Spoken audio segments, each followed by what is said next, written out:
Hello and welcome to another video podcast, Manna.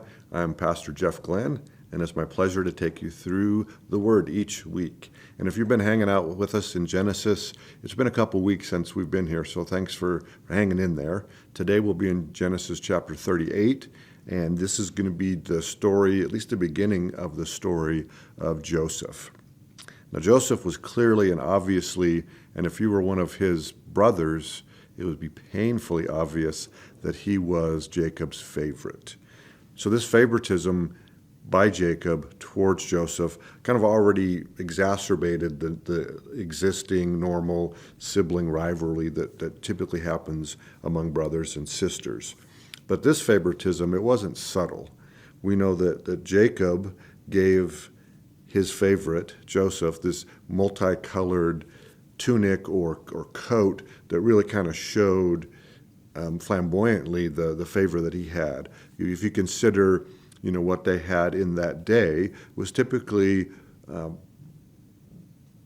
plain colors, right? The animal tunics or other fabrics that were pretty plain. But Jacob went out of his way to actually have this coat built for Joseph. So this wasn't subtle by any means, and it fed into this already sibling rivalry that was going on. And we see as Genesis 37 opens up, some other things that kind of played into this as well. This is an opening vignette here where Joseph reports to his father some bad behavior by his brothers, Dan, Naphtali, Gad, and Asher. And then they were Bilhah and Zilpah's boys. Well, they were men, actually, and so their 17-year-old, their teenage brother went and told Dad about some of the things that they were doing that was wrong. And we feel like, it must have been egregious enough for Joseph to do this, because we don't see in Scripture that this was Joseph's character, right, to be petty or somehow impetuous, trying to get his brothers into trouble for no reason. So it must have been something that was substantial. And so we get that from here, that Joseph, of his character anyway, was at least earnest in the things that he tried to do. It's a little hard if you just read through here quickly, but this seems to be several different stories that are telling us of different situations. So it's not linear. It's just these several stories. So there's the beginning vignette here where he reports on just the four brothers. And then later when he talks about his dream, it's to all the brothers, including his dad. And so whether Jacob, so then we get into the story that's kind of sandwiched in the middle of the tunic being made for Joseph. And so whether that was like an intentional part of Joseph or of Jacob trying to show favor, rubbing it in the nose of his other sons, we don't know, but it definitely had an impact on the other sons. For me, I personally have two grandsons, and they're both my favorite, and really they are. I call one my favorite firstborn, and I call the other my favorite secondborn.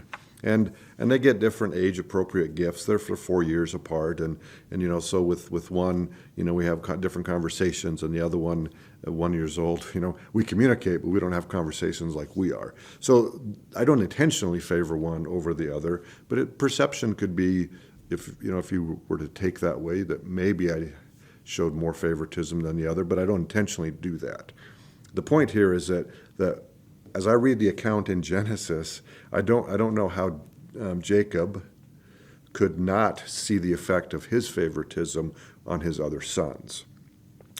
He himself had been the focus of favoritism, and maybe that's part of it because he had been the positive benefactor of favoritism from his mother. His mother favored him over Esau, and she helped him gain the blessing.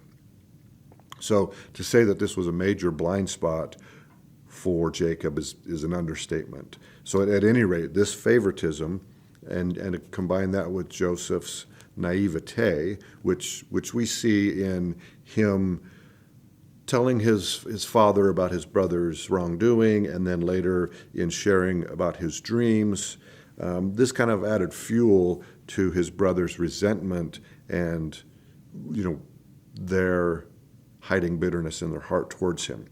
Now, to be clear on this point, though, that Joseph's actions didn't cause his brothers to plot against him, but they were 100% responsible for their reaction. So in another way to say it is, there's a quote that I came across, something like, despite our circumstances, we're still obligated to act virtuously, meaning that we need to have the integrity and know that our circumstances don't justify treating others poorly.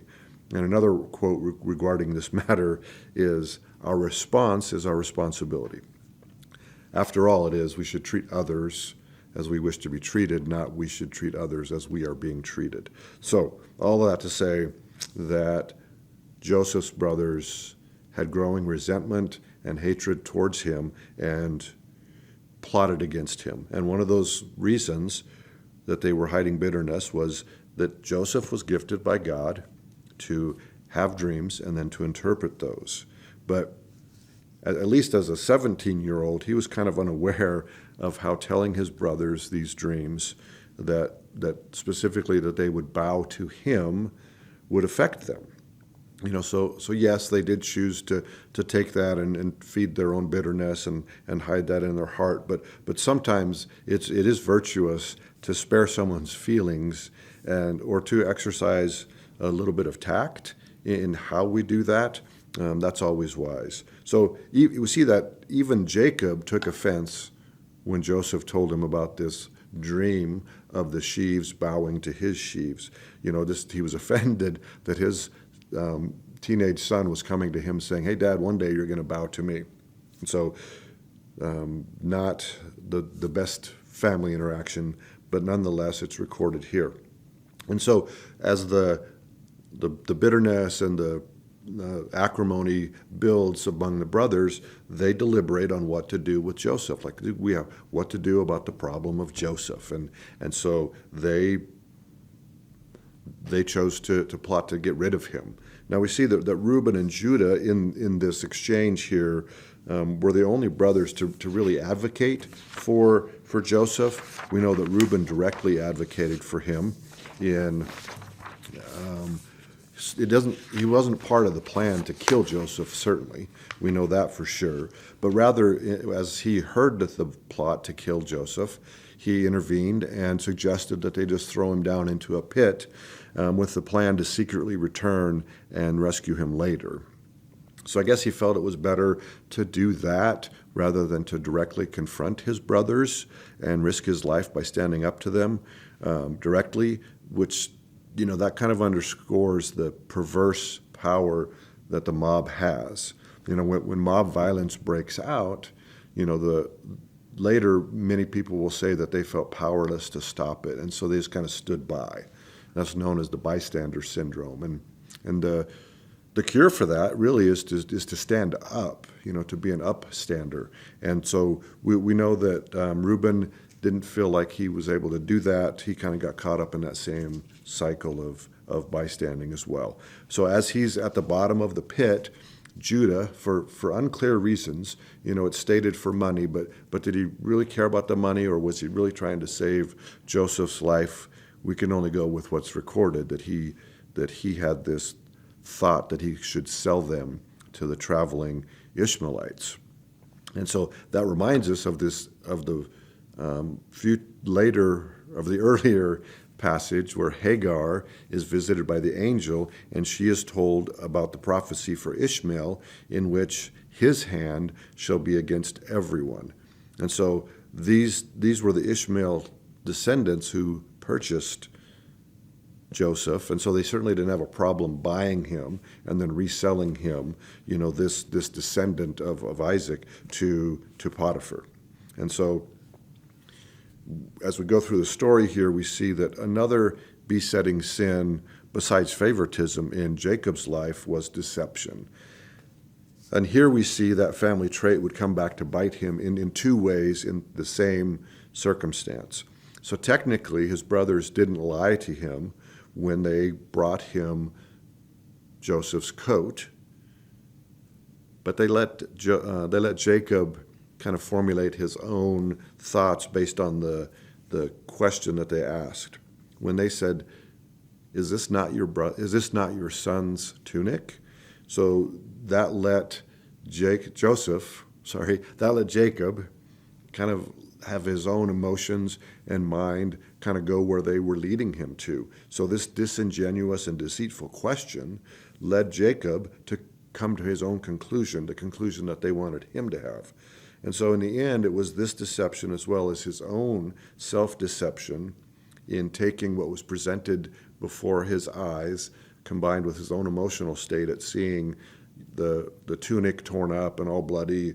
He kind of let his mind go to that place and let his emotions get the best of him. Now, we're also prone to this as well, and this story is in part a caution against that.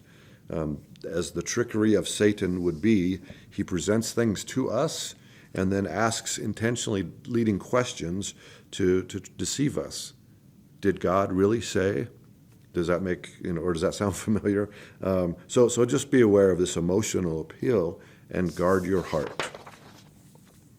And as we're wrapping up here, we know this is only the beginning of Joseph's story. He's got much more suffering to endure before he utters the words, "What they have meant for evil, you have meant for good." And so with that, know that God is He's at work in your suffering as well. And so the encouragement here is to endure it well and look to the Lord. And so until next time, stay encouraged and stay in the Word.